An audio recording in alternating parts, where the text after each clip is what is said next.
જે ભારતના મૂળ હોય, ભલે આફ્રિકાથી માઇગ્રેટ થઈને આવ્યો કાંઈ વાંધો નહીં, પણ મૂળ તો ભારતના ને.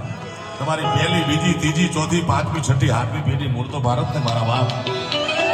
જેને સનાતની હોવાનું ગૌરવ હોય, જેને ભારતીય હોવાનું ગૌરવ હોય, એ બધા બોલજો.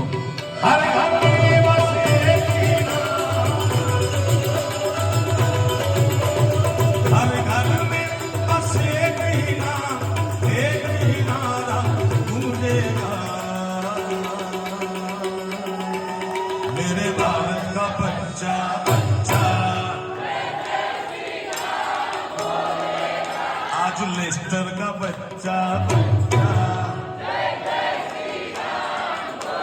થોડા બાપા એટલે નથી બોલતા કે 80 વર્ષના છે, એમને એમ કે આ કે ભારત કા બચ્ચા બચ્ચા. હું તો 80 એટલે 80 ની 100 વર્ષના હોય તો તમે બાપા દીકરા જ કહેવાય ભારતના. મોદી સાહેબે એવું કંઈક કર્યું છે, 2-5 વર્ષ જવા દો, ભારત કા બચ્ચા બચ્ચા નહીં, દુનિયા કા બચ્ચા બચ્ચા થઈ ગયું છે.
रुकेगा नहीं और रुकेगा नहीं.